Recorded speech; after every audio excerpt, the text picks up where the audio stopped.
Well, welcome back to our next lecture in the series for the Biblical Creation on Solid Ground program. And we will be in the next roughly half hour thinking about some Viking skeletons who have embarrassed the carbon-14 radiometric dating of the evolutionary community. How could Viking skeletons provide a witness, a forensic science exhibit that supports the understanding of where truth comes from and how we recognize it? How could the Vikings make a contribution to creation apologetics? That's what we're going to look at. And of course, we could mention other aspects of appreciation for Viking history, such as the role that it has played in the Great Commission. In the last chapter of the Gospel of Matthew, we have the Great Commission given to the church by the Lord Jesus Christ himself. And one of the things that was a expectation in that Great Commission was that we would be going all over the world. And the Vikings were known for going all over the world, and as it turned out, some of their goings helped facilitate the Great Commission. But that's a topic for another day. But I will just say in passing that if you study some of the Viking family histories, you'll find that without them, you do not end up with the Holy Bible being translated into English in what we call the King James translation. But our focal verse for this particular lecture is 2 Peter chapter 3. And the concept that we're going to be looking at is the concept of uniformitarian thinking, or uniformitarianism. That concept has led many people astray and has been used as a tool to commit a lot of deception and error. But we shouldn't be surprised. We should not be surprised when Unitarian thinking is used to deceive people and to avoid the truth about what has happened in the history of our world. The Apostle Peter says, "First of all, you must understand that in the last days scoffers will come, scoffing and following their own evil desires." So in other words, the motivation behind this deception is not a noble motivation. They will say, "Where is this coming he promised?" They're talking about the return of Christ. Christ promised that there would come a time when he would return to earth bodily, and he will. But many, because that promise was made roughly 2,000 years ago, would say, "I don't think that promise is worth anything because he's not here yet, and it's been a long time." So they scoff about that, saying, "Where is the coming that he promised?" And then they go on to commit the uniformitarian fallacy. Ever since our fathers died, everything goes on as it has since the beginning of creation. In other words, they are assuming that things have pretty much operated uniformly since the beginning. Now, that's not true. The history of our world and the history of the universe is not one that has been uniform. It's one that has been interrupted by an enormous catastrophe called the flood. But they're ignoring that. And of course, if you are a God-scoffing person, it is embarrassing to think about God judging the world, judging sin, and destroying a sinful humanity with a global flood. So the flood is a very inconvenient truth. And as a result, it is ignored. Ignored on purpose. You could say this is an example of stupid on purpose. Okay? So ever since our fathers died, the scoffers say, everything goes on as it has since the beginning of creation, acting as though we can assume that the world has operated in a uniform way ever since the beginning. But that's not true. And Peter gives the two very specific examples of God's special activity in the history of our universe. But they deliberately forget, they willfully ignore that long ago by God's word the heavens existed and the earth was formed out of water and by water. So, one huge miracle, nothing uniform about it. Creation week. What we read in Genesis chapter 1. What God did on days 1, 2, 3, 4, 5, and 6 before he rested on day 7. All of what took place in days 1 through 6, it was supernatural. There was nothing uniform about it. It only happened once. It will never happen again. It is not comparable to anything else. It is unique. It is a unique set of events from the past that's no longer observable. It's not uniform. And if we want to understand what happened during Creation Week, we cannot make the assumption that the earth always operates in a uniform way. If we make that assumption, we are guaranteed to get it wrong. The second example comes up in verse 6. By these waters, that is the waters that God created from the beginning, also the world of that time was deluged, that is flooded, completely flooded, flooded to where even the highest mountain peaks were covered over and then some, over the top. By these waters also the world of that time was deluged and destroyed. That's not uniform. Thankfully, we don't have a worldwide flood every day. I was born some time ago.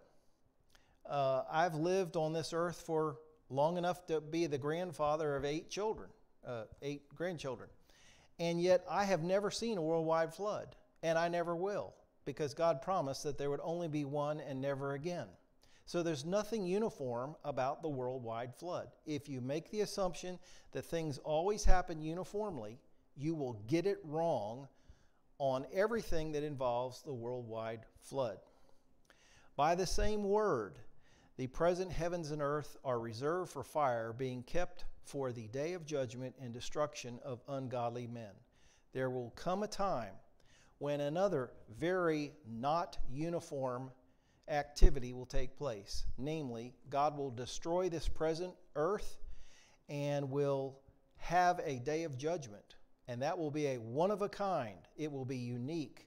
It will not be comparable to anything else. So Peter's point is, if you make the assumption that things are always happening the way that they always have and nothing unusual will ever happen, particularly anything where God himself intervenes, then you will get it wrong. And that goes back to the original criticism of, hey, where is the second coming of Christ? Well, that's not going to happen every day. It's going to happen on one day, and that day is yet future. What we're going to look at in the next few minutes regarding the Viking skeletons that were found in a mass burial in the middle of England, about 300 of them, is that carbon-14, that is the radiometric dating that uses carbon-14 as its basis, was at the heart of a controversy which illustrates how you can get science wrong if you stick with the uniformitarian assumption, because the uniformitarian assumption is a fallacy. It is a flaw, and it fails the basic principles of forensic science. And what it does is it switches what should be studied as a forensic science question as if it was an empirical science question. And empirical science is when we look at what is happening in the now and what continually happens, repeatedly happens. But if you're going to study something that only happened once, and it happened in the past, and it's not happening again, and there is no repeating, then empirical science methods will not work. And yet, when evolutionists want to talk about things in the past that only happened once, they try to apply the uniformitarian principle as a substitute for doing it the right way, which we'll get to. Okay, so this will all illustrate the importance of what Peter said in 2 Peter chapter 3. All things continue as they were from the beginning of creation. That says form. That's a misspelling, okay? I'm still learning English. And then we contrast that with verse 5. This they willingly are ignorant of, that the original world that then was, being overflowed with water, perished. So the Genesis flood was a judgment from God, and it's not at all uniform. It is a catastrophe, and it was a one event. Now, the idea of uniformitarian thinking is the fault of many thinkers, but one of the main ones was Charles Lyell. And he said it makes sense to assume that geological processes acting in the past were much the same as those we see today. As soon as he says that, he's ignoring the flood. Forces such as sedimentation in rivers, erosion by wind, or deposit of ash and lava by volcanic eruptions. He's also ignoring the ice age that followed the Genesis flood. So as a result, he looks at things and he would say, oh, I think what I'm looking at is the result of processes that go back 1,000,000 years before Christ. And that's the assumption he makes. Now, did he live back then? No. Is he an eyewitness? No. So where is he getting that from? He's getting that completely from his imagination, assuming that things are always operating uniformly, which they're not. Now we'll get to carbon-14 and how there is an error in how that method is used. And that method can be used accurately many times. But it also, if the assumptions are wrong, can be used erroneously. So here's the problem. You have a mass burial site where they find about 300 skeletons. At first they said 250, and then they eventually, when they started counting all the bones and matching them up, they said closer to 300. That was in the 1980s. And the historians who were involved in this dig said, oh, we think that these skeletons represent the great heathen army of Vikings who were marauding and fighting battles in the interior of England during the 870s. That's who we think these skeletons represent. The bones from those skeletons were subjected to radiocarbon testing using the usual approach that's been used for years. I say, going back to the 50s. And the results that they got were a problem. They said, oh no, these carbon-14 results indicate that these bones trace back to people who lived and who died in the 600s or the 700s. Now, living in the 600s or 700s is different than living in the late 800s. So if the carbon-14 radiometric dating methods are as accurate as they were claimed to be, then you shouldn't have an error spread that far. So is this a problem of the scientific method that is being used, or what's going on here? Okay, well, in order to do that, we need to ask the question, how reliable is carbon-14 radiometric dating? Because we've been told for years it's a slam dunk. It is basically error-free. Well, the burial resulted in 300 skeletons, so it wasn't a problem of not having enough data to work with. There was plenty of material that they could subject to radiometric dating. And one of the things that they needed to do was to figure out, when did the people who these skeletons are the remains of, when did they die? Who used to live inside these bone houses? They found different things in the burials. Sometimes they would find a piece of a bird or a piece of a knife, even an iron knife that actually had the ability to fold, or a bronze necklace, or some glass beads, or a Thor's hammer made of silver, or a key, or a belt buckle that had copper in it. So they found different things that they could get clues from. But in order to really appreciate what the problem was, we need to think about, how is radiometric dating used to calculate the time of death of someone, a human, or something, an animal, that once was living. So how do we get radiocarbon? There are two types of carbon that are often found in the atmosphere, carbon-12 and carbon-13. They're stable. They're not radioactive. But there's a very small percentage of the carbon that is in the atmosphere that is carbon-14. And it is radioactive. That is, it tends to decay. Well, how does it get formed in the first place if it's unstable? We have cosmic rays coming from outer space at high speed, and they cause neutrons to smack into nitrogen.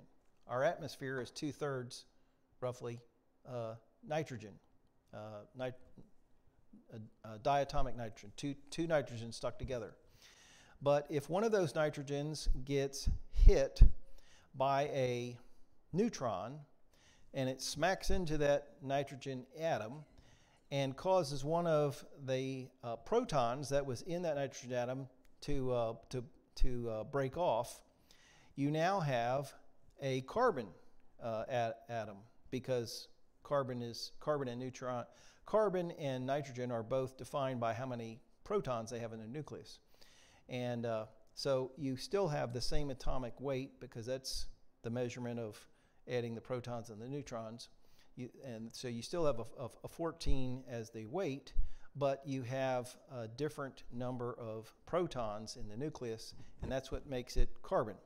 Well, this carbon can combine with oxygen that's in the atmosphere. Thankfully, we have a lot of oxygen in the atmosphere.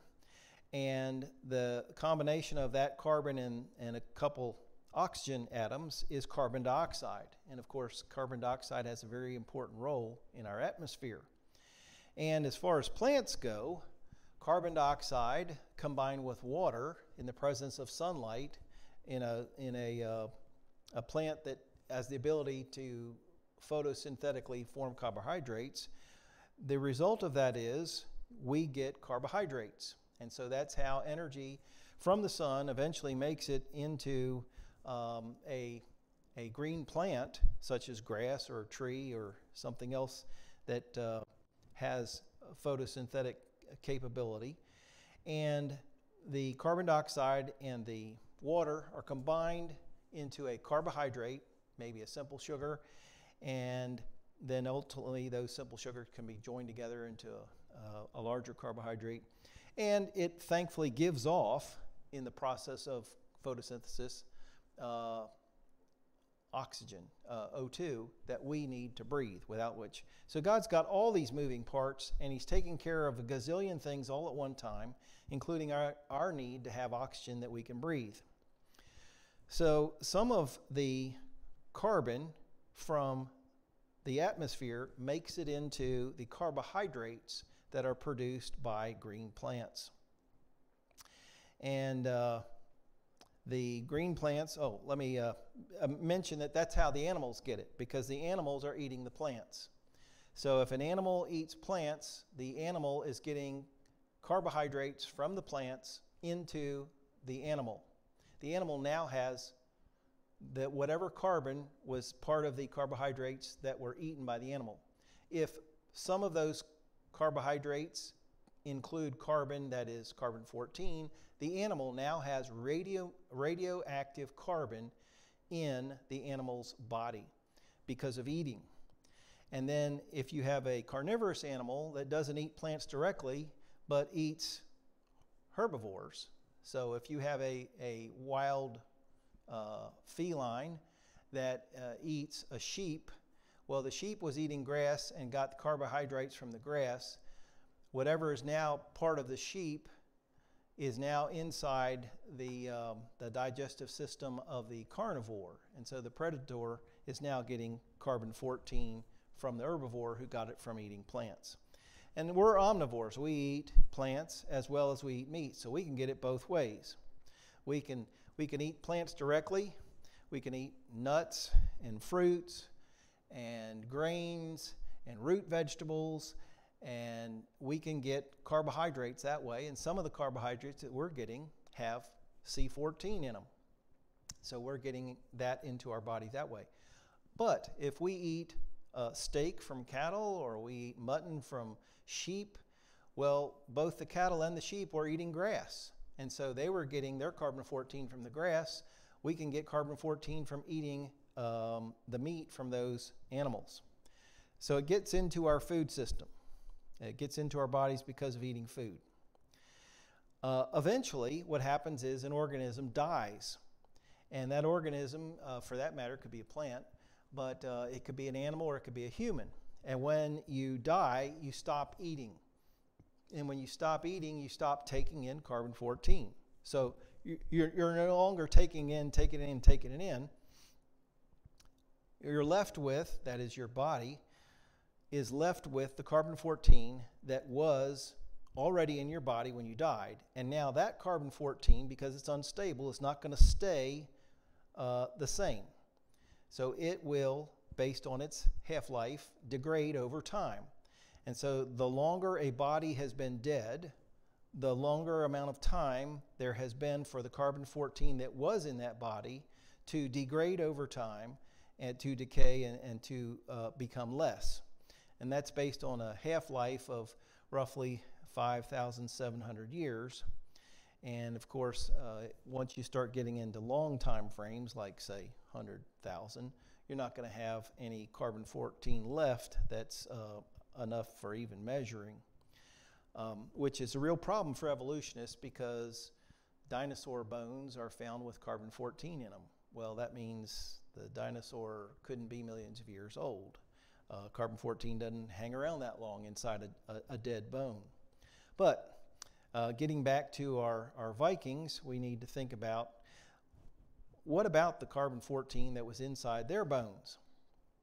And so the skeletons, using the usual carbon-14 calculations, indicated that the deaths of those humans occurred in the 700s or maybe even the 600s. But that didn't match what the historians thought the grave burials were indicating about those who were buried there. For one thing, this happened in the interior of England. So when the Viking Age first starts at roughly 800 AD, late 790s, the first Viking attacks in the British Isles were on going up navigable rivers. They were hit and run.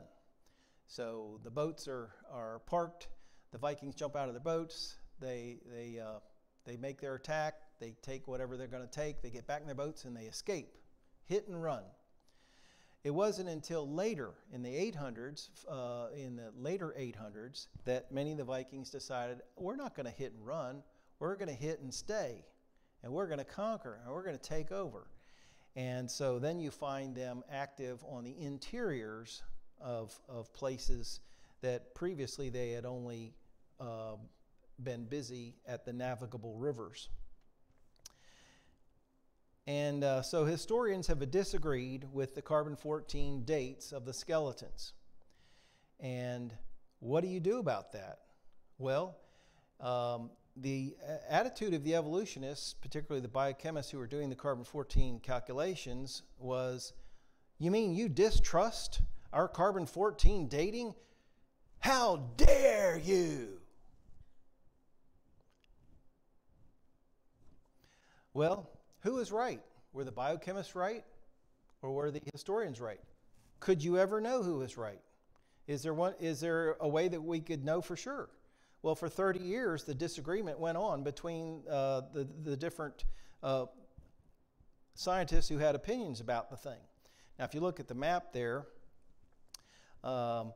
if you look for the word repton, R-E-P-T-O-N, that's where these bodies were unearthed from. And you can see the activities of the Great Heathen Army on that map showing what was happening in the late 800s. And that's why the historians thought that's what we're looking at. We're looking at bodies that represented people who died in those battles.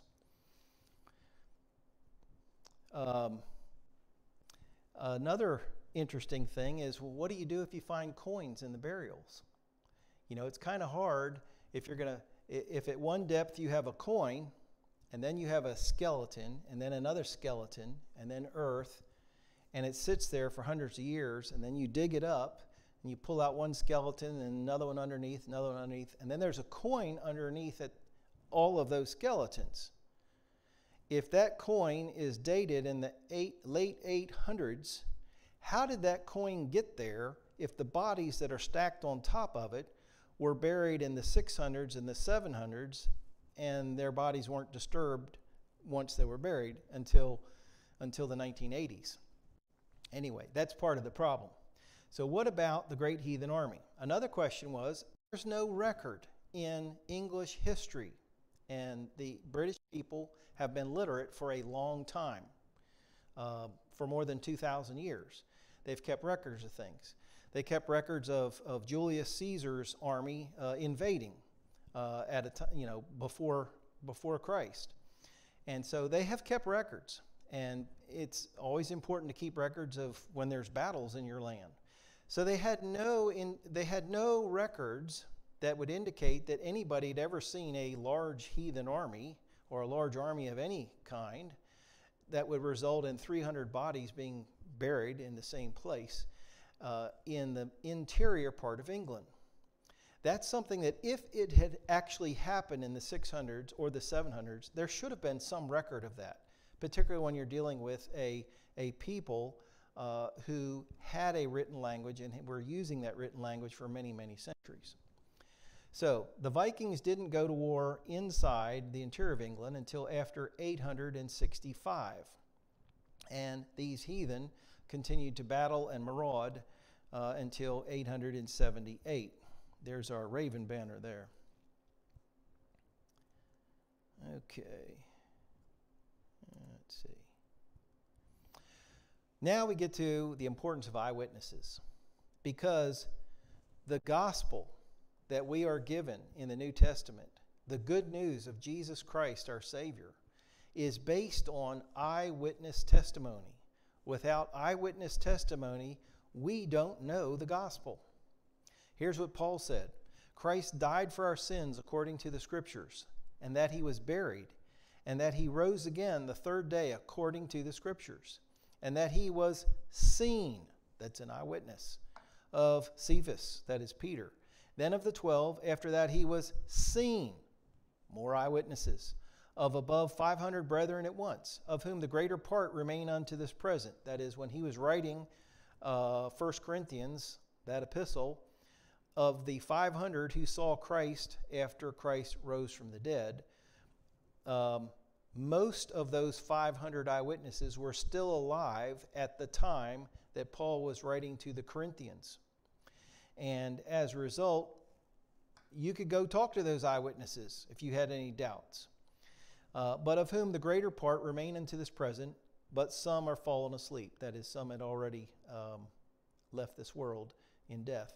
After that, he, that is Christ, resurrected, he was seen, another eyewitness, of James, then of all the apostles, and last of all he was seen, another eyewitness, of me, that is Paul, also, as of one born out of due time. So eyewitnesses are really important for knowing the truth that is the most important truth for us to know. Who Jesus is, the fact that he died for our sins and rose from the dead, proving that he had defeated death. What about looking at present effects of a cause that existed in the past? Now we can do that. Of course, it's not the same as an eyewitness, but it can be helpful. It can supplement what we learn from an eyewitness. An example of that would be the sinking of the Tirpitz, which was Adolf Hitler's, one of his two big battleships that he was so proud of. And this one was sunk in 1944, November 12th exactly, and it was sunk off the coast of Norway. After the fact, historical causes routinely leave behind physical effects, such as fingerprints, tire tread impressions, blood spatter, DNA, etc. Some of what happened to the Tirpitz and the surrounding area can be inferred from physical effects, such as there are craters that were caused by the tall boy bombs that that were dropped and exploded near where the Tirpitz was sunk. Not every bomb hit the target. Some of them missed the target, and they went down into the water and exploded and left a crater. So we do see present effects in the present of causes that happened in the past. However, as in all forensic investigations, there is no substitute for a reliable eyewitness. And as it turns out, one of the reliable eyewitnesses of the bombing that day was Mimi Fossum, who was a Norwegian resistance agent at that time. She would have been a teenager back then. And she's a very delightful lady. She's also very good at Norwegian rose mulling painting, which is pretty similar to Swedish folk painting. Well, what about those coins? Well, as it turns out, the coins that were found were only minted within the time frame of 865 to 871. They were never minted before that or after that for those particular coins. So the question, of course, would be, what do you do with those coins if the skeletons that are on top of those coins produce dates of death in the 600s or 700s? Well, here's the analysis on that. 3 samples came from burials in Cemetery 3 to the north of the Repton Church, thought to be contemporaneous with the Repton mass burial charnel deposit. These are the Viking double grave and a grave with 5 coins dated from 872 to 875. 8 samples were selected from within the charnel deposit, and they've been dated to 872, 874 using numismatic evidence, that is, based on what kind of coins they were and when those coins were minted. From its location, this grave must post-date, that is, it must be after the dumping of the dead body into the earth had to have happened after 862 has to date after 872 to 874 because the coins that were found there, the coins had to be minted first and then tossed into the dirt, and then the skeletons on top, which means the skeletons on top had to be buried after the coins were minted. That's the logic of it. Anyway, the journal sites there are given there. But the conclusion is the evidence that this group of coins provides for the dating of the grave in which they were found is decisive in one respect, in that they point to a date for making of the grave no earlier than 873. So what do you do with the carbon-14 dating? We've already looked at how carbon-14 gets into food chains. We've already seen, and if you look at the bottom of the plant on the right, you see the equation there, the chemical reaction, that you get carbon dioxide and you add water to it, and in the presence of sunlight, you end up with a carbohydrate plus some oxygens that we can breathe and we desperately need to be able to breathe. Okay? That's photosynthesis. What are we forgetting? Think about your Viking history. What is forgotten here? Is there some uniformitarian assumption that has been overlooked in this analysis? Well, we know how the goat gets carbon-14 by eating a plant. We know how the plant gets its carbon-14 from the atmosphere. And we know how carbon-14 gets inside human bodies because we eat seeds and nuts and meats and root vegetables and dairy products, and the dairy products come from animals that were eating grass, or they come from the steaks come from animals that are eating grass. And you know, when you think of eating a good piece of ham, what was that pig eating? Well, the pig would likely be eating something that had carbon-14, right?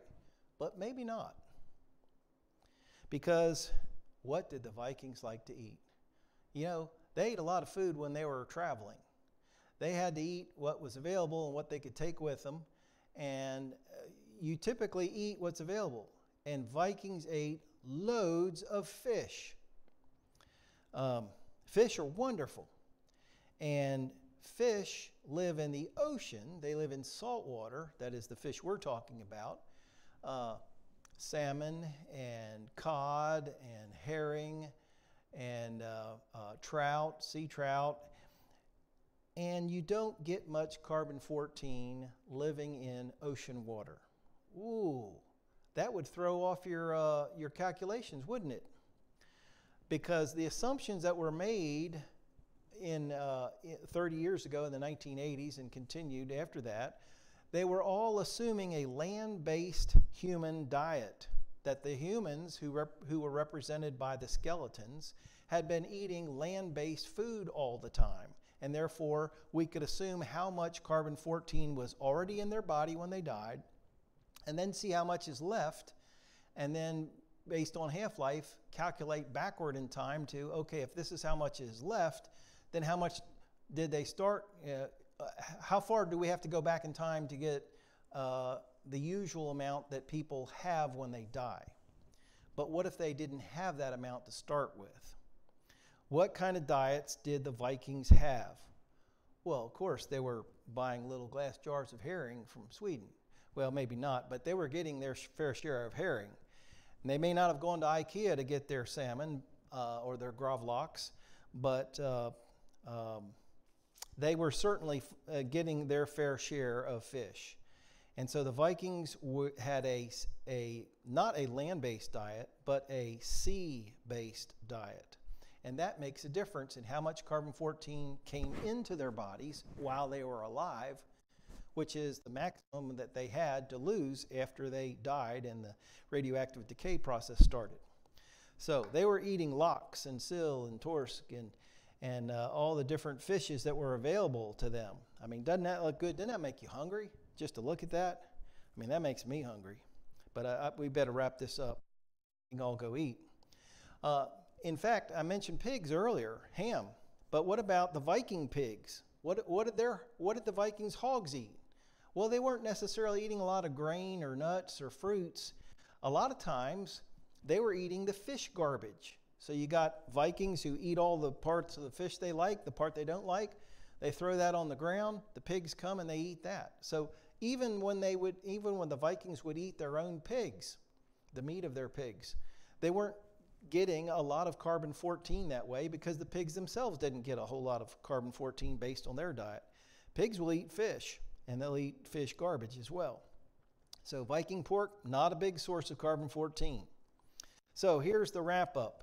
The carbon-14 based age assignment for certain Viking bones caused a decades-long controversy until the carbon-14 methodology used to date them was recently exposed for its flawed assumptions, showing one-size-fits-all radiocarbon dating doesn't work. The Vikings were known for a seafood diet, specifically fish.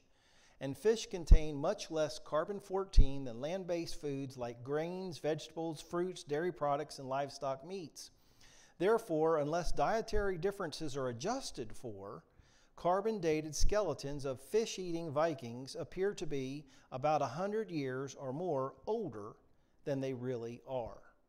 The reason why they don't have much carbon-14 left in their skeletons is not because their skeletons have been decaying C14 for all these many years. It's the skeletons didn't have that much to start with. This gets personal to me.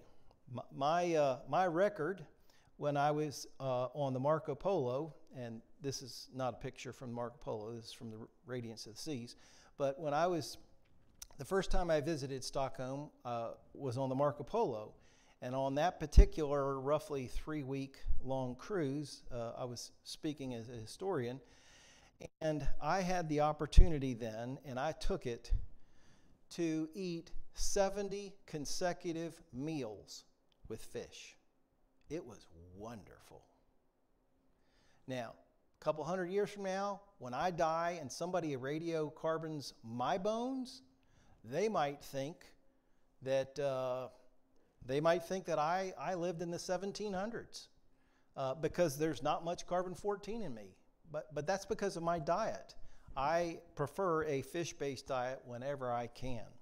So eat a lot of fish, people will think that you died a lot earlier. And so when my skeleton is tested for C14, it's going to give a number that matches my love for salmon, my love for crabs, my love for crayfish, my love for even lutefisk. So here's an example of English poetry called a limerick, and I've titled this Seafood Diet Skewed Carbon-14 Dating of Viking Bones. 300 skeletons were found, decaying C14 in the ground, but the bone dates were odd due to diets of cod, proving carbon dates often aren't sound. Well, that brings us back to 2 Peter chapter 3. There is a thing called the uniformitarian assumption fallacy. It's used in evolutionary teaching all the time. And in this case, it actually explains why they got the dates on the Viking skeletons wrong. We've also seen that eyewitnesses are very important. The reason why they even knew to second guess the C14 dates that were wrong is because there were many eyewitness records of the activities of the great heathen army of the 870s in England. If there'd been no eyewitness accounts, we'd still be in confusion. Thankfully, God gave us eyewitness accounts, not only of Christ's resurrection, but also of Creation Week and of the worldwide flood, things that are unique events of the no longer observable past that without reliable eyewitnesses, we just wouldn't know the truth. We can appreciate that. In fact, Peter himself was an eyewitness of Christ's transfiguration on the Mount of Transfiguration. And that's an unforgettable experience. And yet, Peter said that having the scriptures is even better than being an eyewitness to Christ glorified right in front of your eyes. The scripture is fixed in heaven for all eternity. Well, thank you for your attention and your appreciation to this piece of Viking history.